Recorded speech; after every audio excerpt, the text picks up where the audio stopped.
You are watching Co-op for Two. I'm Jesse. I'm here with Greg. Thanks for having me on your channel. This is your quick before you buy it for Terra. Now, before we start, I should say we've got separate quick before you buy it videos for Terra 2 and its 2 expansions, and then a long deep dive into the full system, including the original game. Which is great for even after you played it.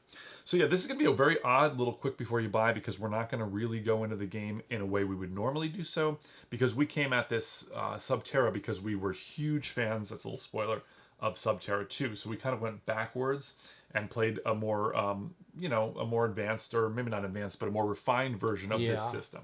So we did want to take a moment and kind of like, we're going to tell you up front, there are things that we really liked about it, but it's kind of a weird thing because we don't think you should play this game when Terra, it's like, why play this when Terra 2 exists? Yeah. I think that's the route to go. So that's a little weird of us to kind of put it in this way.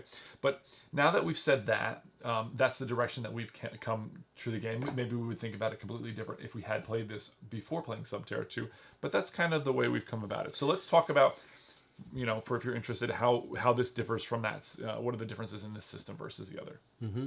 Well, you said it well when you said refinement. That's what playing the two games feels like. It feels like you're dealing with a first draft and then the real finished version. So what are the differences? One is that when you're knocked out in Terra 2, you could still have an action. You're still in the game. You can move around. You can crawl around. This one, you just skip your turn. Yeah. The other difference is healing is much more of a laborious process in the first one. That keeps with this sort of the theme of the differences is this one feels more oppressive, more beating down on you, less fun. So it's harder to heal. What's another difference? Yeah, and then there's the other two big things, as this game feels definitely like there's a lot of exploring in this game where you're exploring and bringing out tiles. And this one seems like you can kind of dead end quite a little bit more, and you can kind of lose the game, pretty early on, just due to more of a uncontrollable luck. It feels a little more lucky than the other games systems. Okay. But the major difference, I think, is that there's these horrors, which are good and bad. Number one, if they touch you, if they get onto your tile, there's no way to kill them, and they just kill you. You're dead, which creates a real sense of terror. And actual stress that you're going to run into these things, which is kind of exciting.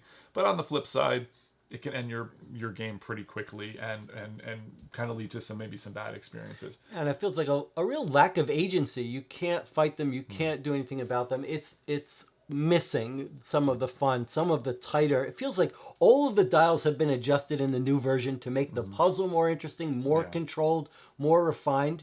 And that carries over to all the iconography and rules. It's all better in Terra 2 than it is here in Terra. Yeah, I think that like if we had played this game first, we probably would have enjoyed it, although had some complaints about it. Like Jesse mentioned, the iconography.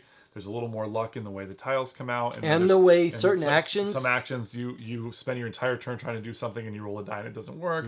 So there's some stress there, or whatever, some unhappier moments, gaming moments there. So we probably would have felt fine about it, but coming from Terra 2, which we cannot rave enough about. And seeing those refinements in the ease of play, the iconography, the role, the choices that you have, the push your luck elements, and just the plethora of different characters and things that you can do. It's really a hard choice for us to recommend picking this up over the second. Yeah, people don't like when people say this game killed that game, but here's the case of it. Terra 2 killed Terra. Yeah. If you own it and enjoy it, that's great, but it's hard to imagine buying this, and also maybe more importantly in terms of giving people recommendations they can use.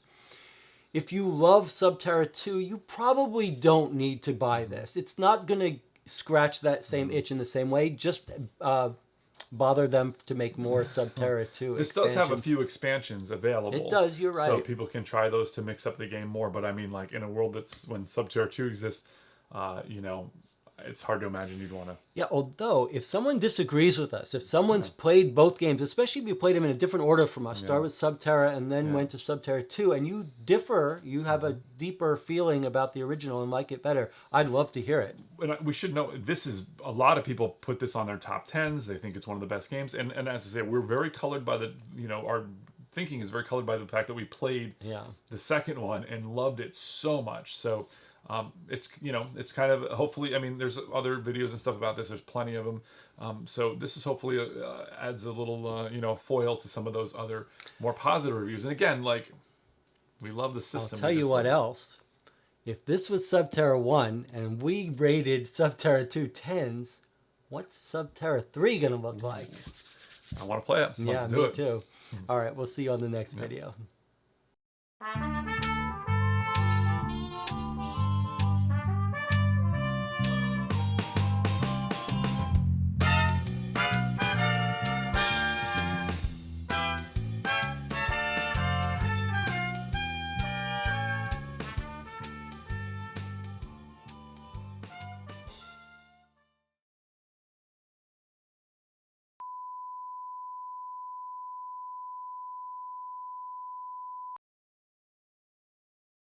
Today on Call for Two, something you don't really need, a quick before.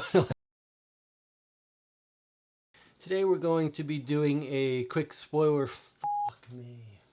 What, I do have to say what we're doing. I am. It's because these mystery games, I have to say it every time. Ready? Yeah.